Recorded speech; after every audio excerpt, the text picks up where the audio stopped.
किसी निर्जन स्थान में सन्यासियों का एक मठ था। वहां देव शर्मा नाम का एक सन्यासी निवास करता था। मठ में आने वाले महाजनों द्वारा भेंट में प्रदत्त सुंदर एवं बहुमूल्य वस्त्रों के विक्रय से उस सन्यासी के पास कुछ दिनों में पर्याप्त धनराशि एकत्रित हो गई थी। उक्त धन के एकत्रित होने के बाद से वह किसी पर विश्वास नहीं करता था। उस संचित धन को वह रात दिन कभी भी अपने कक्ष से पृथक नहीं करता था। अथवा यह ठीक ही कहा गया है कि प्रथम तो धन के उपार्जन में ही दुख होता है, पुनः उसकी रक्षा में दुख होता है, आय तथा व्यय दोनों में ही दुख होता है। धन मनुष्य के लिए सर्वदा कष्टप्रद होता है। अतः धन को धिक्कार है।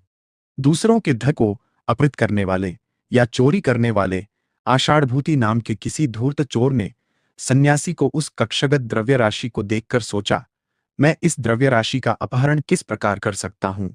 दृढ़ शिलाखंडों द्वारा निर्मित इस मठ की दीवार को छेद कर सेंध लगाना संभव नहीं है और दीवारों की ऊंचाई के कारण लांग कर किसी अन्य मार्ग से इसके भीतर प्रवेश करना भी असंभव है। अतः एक ही उपाय है कि मैं इसको अपने कपटपूर्ण वाक्यों द्वारा विश्वास दिलाकर इसकी शिष्यता ग्रहण कर लूं। इस प्रकार संभव है कि कभी इस सन्यासी के विश्वास करने के कारण यह धन मेरे हाथ में आ जाए। अतः कहा भी गया है कि निष्प्रिय व्यक्ति अधिकार आरूढ़ नहीं हो सकता है। कामवासना रहित पुरुष कभी श्रृंगार आदि प्रसाधनों की इच्छा नहीं कर सकता है। अविदग्ध व्यक्ति या अकुशल व्यक्ति कभी प्रिय भाषण नहीं कर सकता है और स्पष्टवादी जन कभी वंचक नहीं हो सकता है।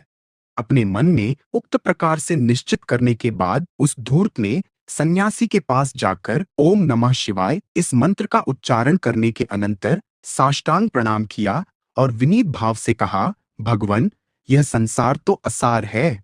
पर्वत से गिरने वाली नदी की तरह यह युवावस्था भी पतनोन्मुख है। यह जीवन तृणाग्नि के समान क्षणभंगुर है। संसार के ये भोग भी शरद ऋतु के मेघ की छाया के समान क्षणिक है। मित्र, पुत्र तथा भृत्य वर्ग के साथ का यह सांसारिक क्षणिक संबंध भी स्वप्न की तरह असत्य है। इन बातों को मैं भली भांति समझ चुका हूँ।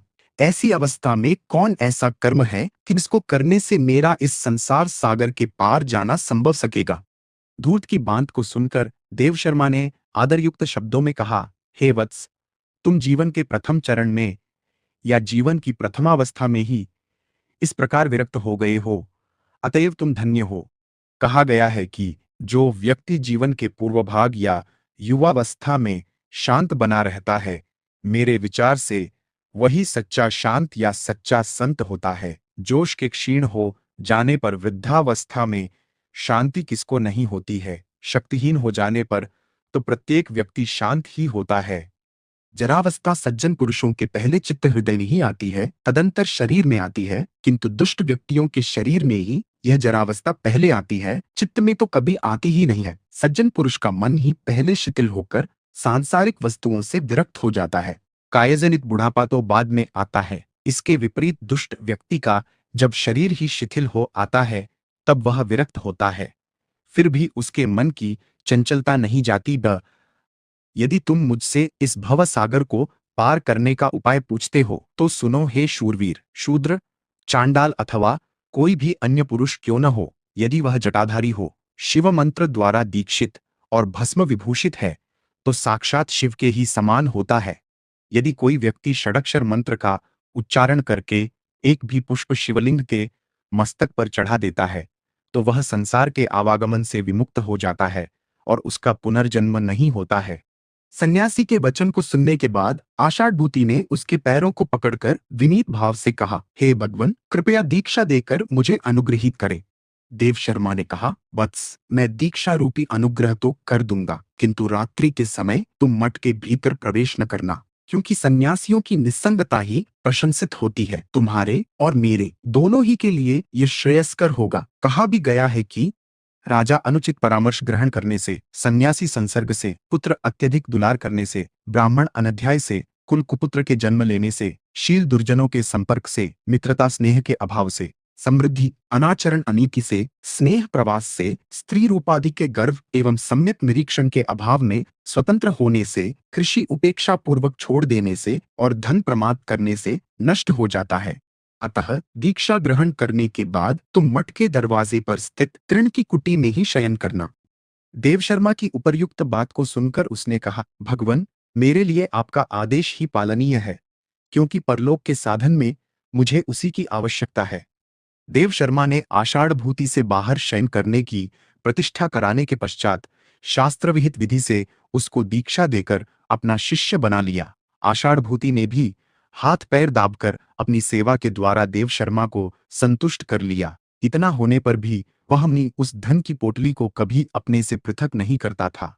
इस प्रकार कुछ दिनों के व्यतीत हो जाने पर आषाढ़ भूति ने एक बार सोचा, यह कभी भी मेरा विश्वास नहीं करता है, तो क्या मैं दिन में ही किसी शस्त्र से इसकी हत्या कर डालूं या विष दे दूं अथवा गला घोंट कर ही इसको मार डालूं। अभी वह इस बात को सोच ही रहा था कि किसी निष्कर्ष पर नहीं पहुंच सका था। तभी देव शर्मा के एक शिष्य का पुत्र उसे निमंत्रित करने के लिए किसी ग्राम से आकर विनीत भाव से बोला, भगवन, पवित्रारोपण के लिए आप मेरे यहाँ चले।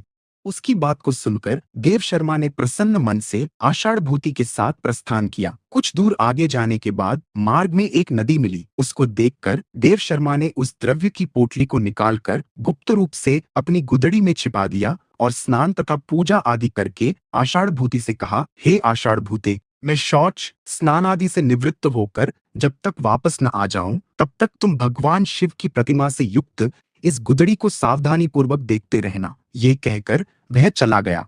देव शर्मा के ओझल हो जाने पर आषाढ़ भूति उसकी पोटली को लेकर तत्काल चल दिया। अनुगत छात्र के गुणों से युक्त आषाढ़ भूति पर देव शर्मा को पूर्ण विश्वास था। अतः निश्चिंत होकर जब वह शौच के लिए बैठ गया तो उसने सुवर्ण के समान रोम वाले मेषों के झुंड में से दो मेषों को आपस में लड़ते हुए देखा। क्रोध के कारण वे मेष एक बार पीछे हटने के बाद फिर आकर अपने अपने मस्तकों से प्रहार करते थे, जिससे उनके मस्तक से रक्त बहने लगता था। लोभ के कारण एक श्रृंगाल उन दोनों के मध्य में प्रविष्ट होकर उस रक्त को चाटता था।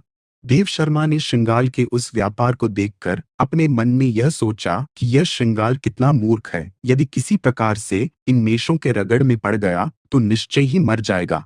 कुछ ही देर के बाद वह श्रृंगाल रक्त को चाटने के लोभ से दोनों के मध्य में प्रवेश करते समय उनके शिरों की टक्कर के मध्य में आ गया और तत्काल मर भी गया।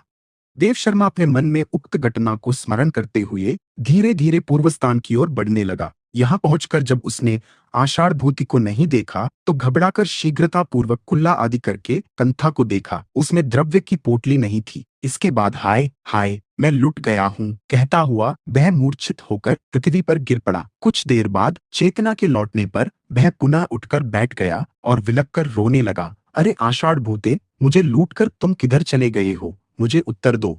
इस प्रकार बहुत देर तक विलाप करने के पश्चात वह उसके पद चिन्हों को ढूंढता हुआ धीरे धीरे चलने लगा। चलते चलते सूर्यास्त के समय उसको एक ग्राम मिला। उस ग्राम से कोई जुलाहा अपनी स्त्री के साथ शराब पीने के लिए समीप के एक नगर में जा रहा था।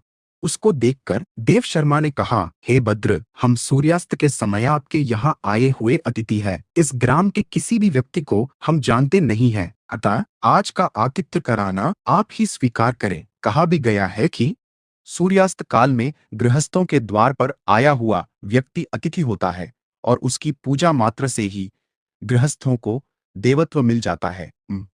और भी यह कहा भी गया है कि बिछाने के लिए तृण चटाई आदि, विश्राम के लिए भूमि, पीने या हाथ पैर धोने के लिए जल और सुनने के लिए मृदुवाणी, ये चार वस्तुएं सज्जनों के गृह से कभी नहीं जाती है।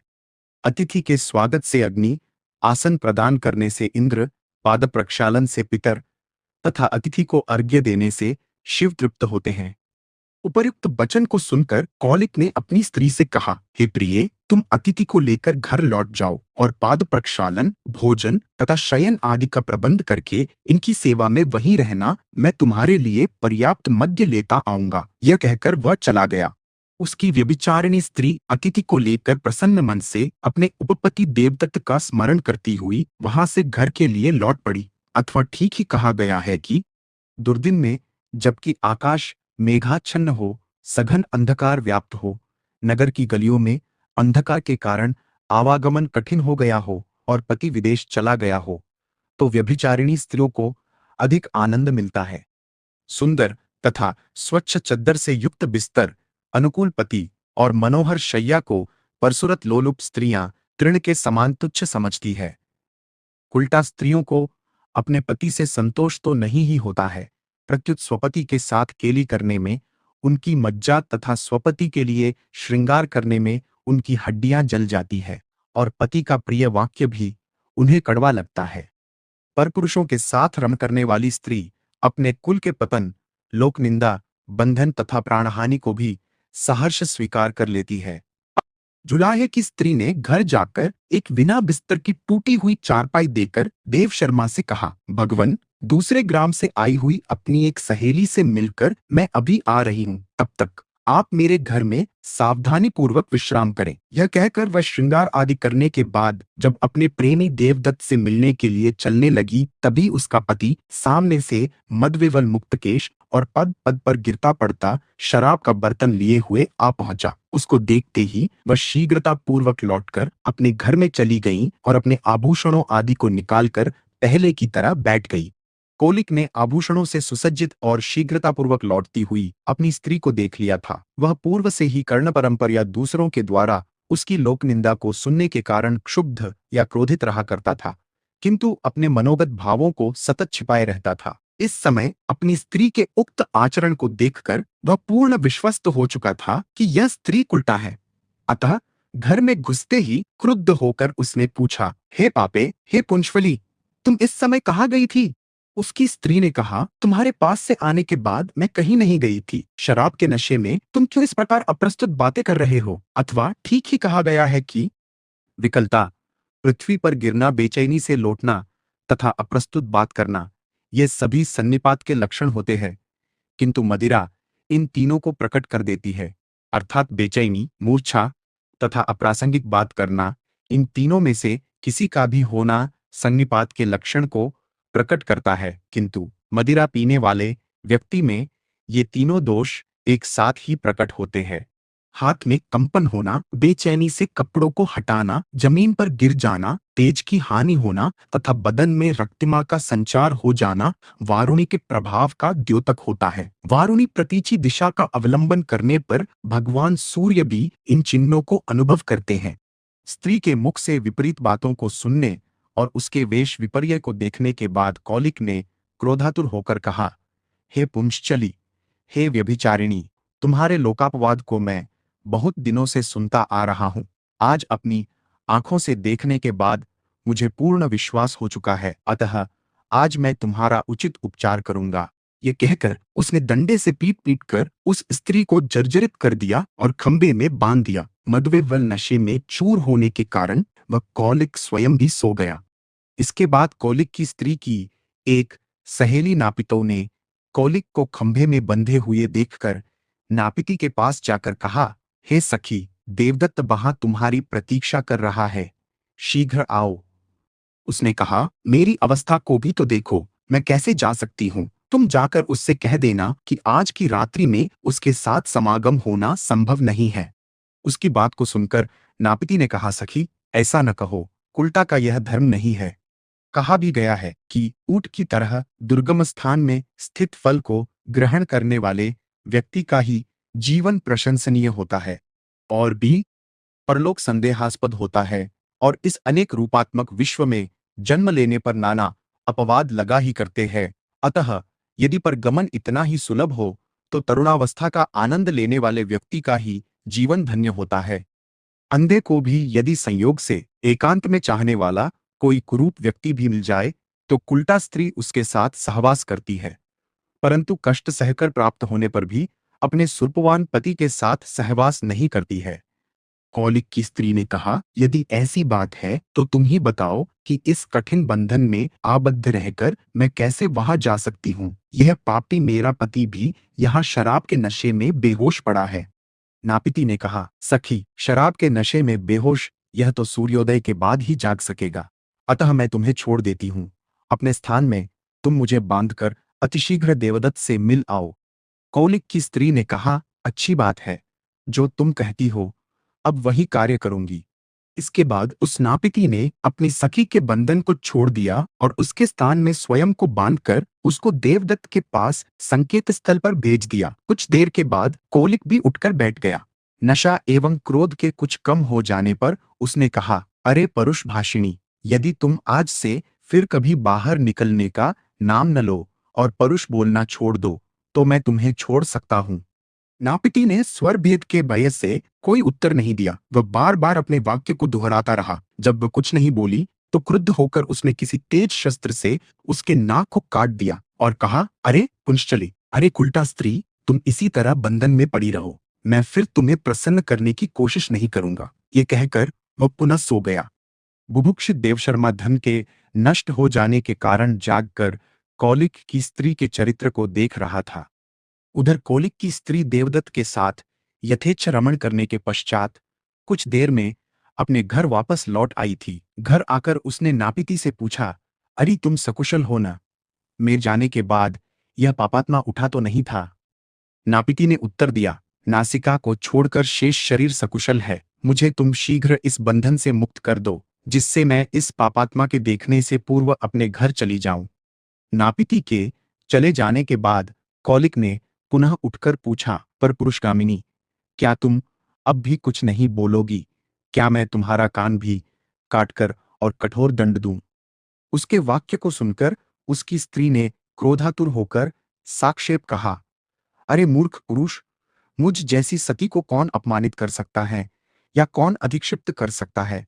समस्त लोकपाल मेरी बात को कान खोलकर सुन ले, क्योंकि सूर्य, चंद्रमा, वायु, अग्नि, आकाश, भूमि, जल, हृदय, यम, दिन रात, दोनों संध्याएं तथा धर्म, ये सभी मनुष्य के कर्मों के साक्षी है और उसके चरित्र को जानते हैं। यदि मेरे मन में सतीत्व है और मैंने मन से भी परपुरुष की आकांक्षा नहीं की है, तो देवतागण मेरी नासिका को पुनः पूर्ववत अक्षत बना दे। यदि मेरे चित्त में परपुरुष की भ्रांति भी हुई हो, तो अग्नि मुझे जलाकर राख कर दे। इस प्रकार कहने के बाद वह अपने पति से फिर बोली, अरे दुष्ट, देख, मेरे सतीत्व के प्रभाव से मेरी नाक पुनः पूर्ववत ठीक हो गई।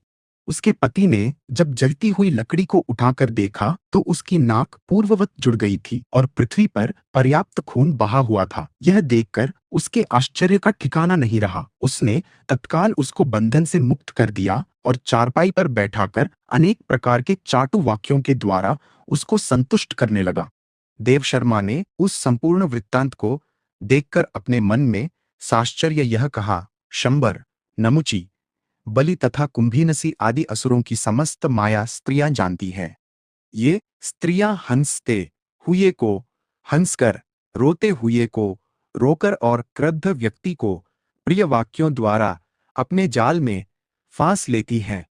दैत्यगुरु शुक्राचार्य और सुरगुरु बृहस्पति जिस नीति शास्त्र को जानते हैं, वह भी स्त्रियों की बुद्धि से परे नहीं होता है। अतः उनकी रक्षा किस प्रकार से की जा सकती है? जो असत्य को सत्य और सत्य को असत्य बनाकर दिखा देती है, उन स्त्रियों की रक्षा पुरुष किस प्रकार से कर सकता है? अन्यत्र भी कहा गया है कि स्त्रियों में अधिक आसक्ति नहीं करनी चाहिए और उनके बढ़ते हुए बल की उपेक्षा भी नहीं करनी चाहिए, क्योंकि पुरुष को अति आसक्त पाकर वे उसी प्रकार उनके साथ खेलती है, जैसे बच्चे पक्षहीन पक्षियों के साथ निश्चिंत होकर खेला करते हैं।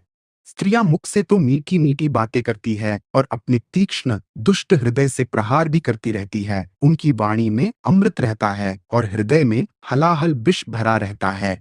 यही कारण है कि पुरुष अपने सुखों का परित्याग करके बेचैनी के साथ उनके आगे पीछे घूमा करते हैं, जैसे मधुपराग लुब्ध भ्रमर रसपान हेतु कमल पर मंडराया करते हैं। अमृतमय होने के कारण ही स्त्रियों के अधर का पान किया जाता है और दुष्ट होने के कारण उनके हृदय की मुष्टि के द्वारा ताड़ना की जाती है। कामोद्दीपनार्थ शनैः ही सुष्टि द्वारा हृदय की ताड़ना की जाती है। और भी इस विश्व में दूसरों के धर्म को नष्ट करने के लिए संशयों के आवर्त संबर, अविनय के गृह, साहस के नगर, दोषों के पुंज, सैकड़ों कपट व्यवहारों के गृह, अविश्वास के क्षेत्र, विशिष्ट पुरुषों के द्वारा भी दुसाध्य, संपूर्ण माया के झांप पिटारा की तरह और अमृतमय विष के समान इस स्त्री रत्न को किसने बना दिया? स्तनों में कठोरता, नेत्रों में चपलता, मुख में असत्य भाषिता, केशों में कुटिलता, घुंघरालापन, वचन में मंदता, नितंब में स्थूलता, हृदय में भय का होना और प्रियजनों के प्रति विभिन्न कपटमय व्यवहार का आचरण करना आदि दोषों का समूह ही जिनका स्वाभाविक गुण है। ऐसी मृगनयन स्त्रियां क्या कभी पुरुषों का प्रिय कर सकती है? अर्थात क्या ये कभी पुरुषों का हित कर सकती है?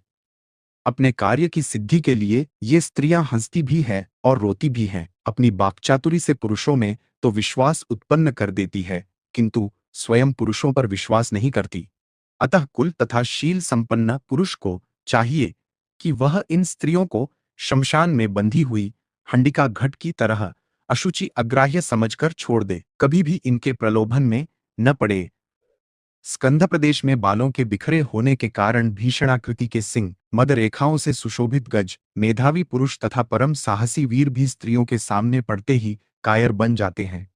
ये स्त्रियां तभी तक पुरुषों का प्रिय सेवादि कार्य करती है जब तक यह नहीं जानती हैं कि यह मेरे में अनुरक्त हो चुका है।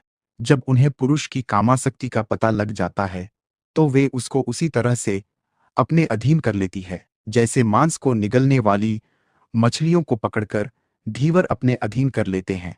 समुद्र की तरंगों की भांति ये स्त्रियां अत्यंत चपल स्वभाव वाली है तथा संध्याकालिक बादलों की रेखा सी केवल कुछ ही क्षणों तक रागवती रहने वाली स्त्रियां अपना कार्य साधन कर लेने के पश्चात पुरुष को निरर्थक समझकर उसी प्रकार छोड़ देती है जैसे वे अलग तक या महावर को निचोड़ने के बाद फेंक देती है।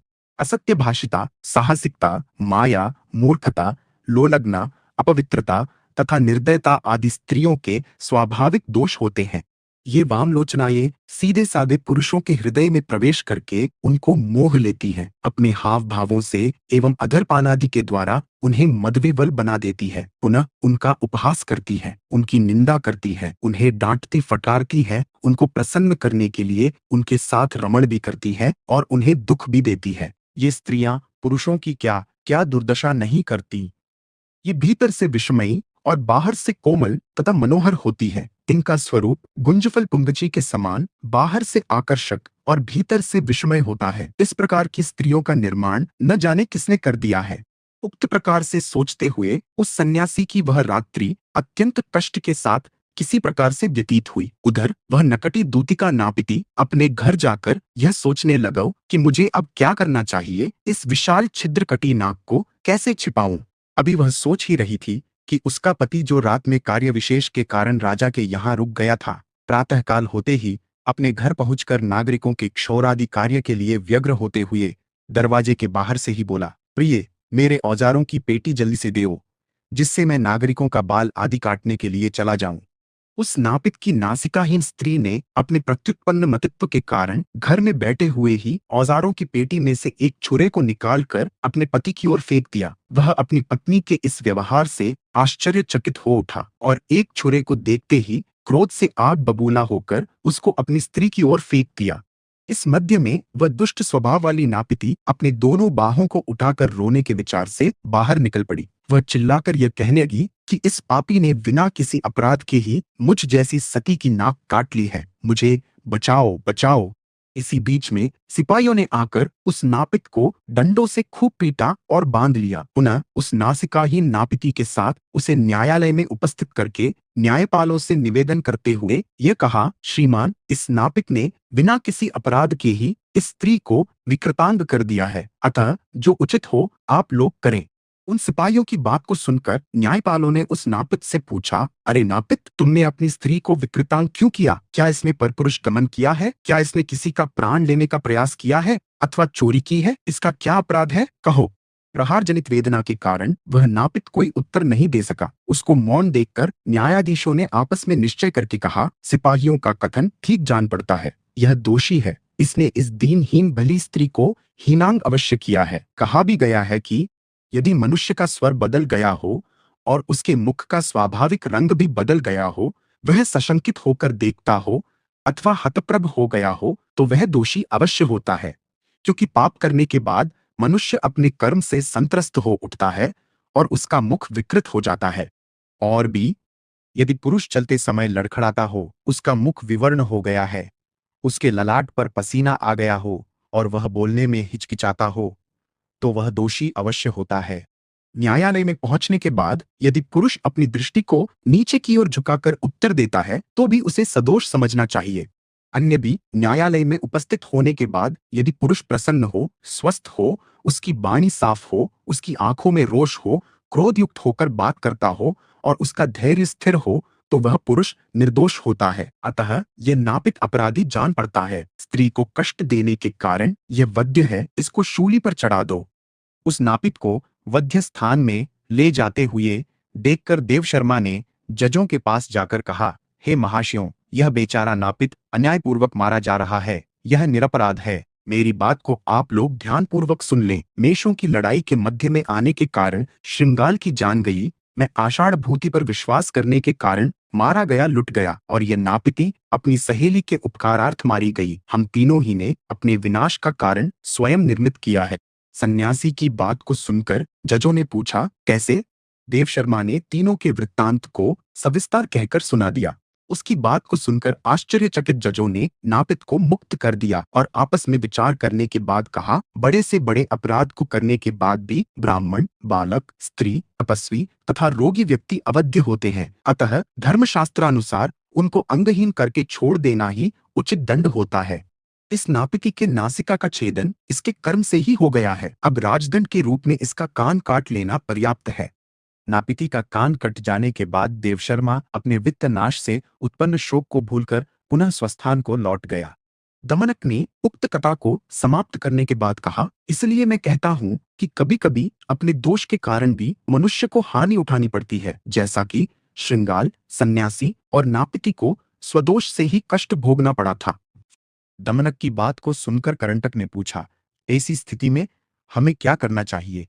दमनक ने उत्तर दिया, ऐसी विषम परिस्थितियों में भी मेरी बुद्धि प्रस्फुटित होगी ही, जिससे मैं संजीवक को राजा सिंह से पृथक कर दूंगा। कहा भी गया है कि धनुर्धारी के हाथ से छोड़ा गया बाण किसी एक व्यक्ति का ही विनाश करता है, या कभी कभी वह भी व्यर्थ चला जाता है, किंतु कुशल राजनीतिज्ञ द्वारा प्रयोग में लाई गई बुद्धि राजा के साथ ही उसके समस्त राष्ट्र को भी नष्ट कर देती है।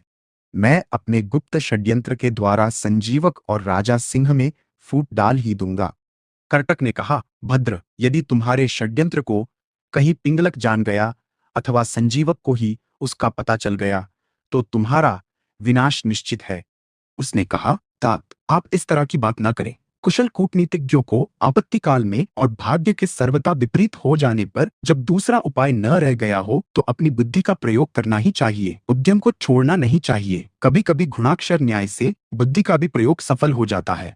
गुणाक्षर न्याय भारतीय दर्शन और साहित्य में प्रयुक्त एक प्रसिद्ध लोक न्याय उद्धरण है। इसका अर्थ उस परिस्थिति से है जब कोई कार्य बिना किसी विशेष प्रयास, योजना या योग्यता के अचानक, अनायास या भाग्यवश सफल हो जाता है। जैसे लकड़ी के कीड़े घुन जब लकड़ी को खाते हैं तो कभी कभी संयोगवश उनके द्वारा की गई नक्काशी या छिद्र किसी अक्षर जैसे क या म के आकार के बन जाते हैं। उन कीड़ों को लिखना नहीं आता, नहीं उनका उद्देश्य अक्षर बनाना होता है, लेकिन फिर भी वह अक्षर बन जाता है। कहा भी गया है कि भाग्य के विपरीत हो जाने पर भी मनुष्य को अपना धैर्य नहीं छोड़ना चाहिए। कभी कभी धैर्य से भी सफलता मिल जाती है, क्योंकि समुद्र के मार्ग से व्यापार करने वाला वणिक समुद्र के मध्य में नौका के टूट जाने पर भी उसको पार करने का प्रयास करता है। और भी उद्योगशील वीर पुरुष को ही लक्ष्मी प्राप्त होती है। भाग्य में होगा तो मिलेगा ही, ये कापुरुष जन कहा करते हैं। अतः मनुष्य को भाग्य का भरोसा छोड़कर आत्मशक्ति के अनुसार पुरुषार्थ करना चाहिए। पुरुषार्थ करने पर भी यदि सफलता नहीं मिलती है तो वह पुरुष अकर्मण्य नहीं कहा जाता है। अतः मैं सावधान होकर अपने षड्यंत्र के द्वारा इस प्रकार उनको पृथक करूंगा कि दोनों को मेरी बात का पता न चल सके। उद्योगी पुरुष की सहायता देवता भी करते हैं,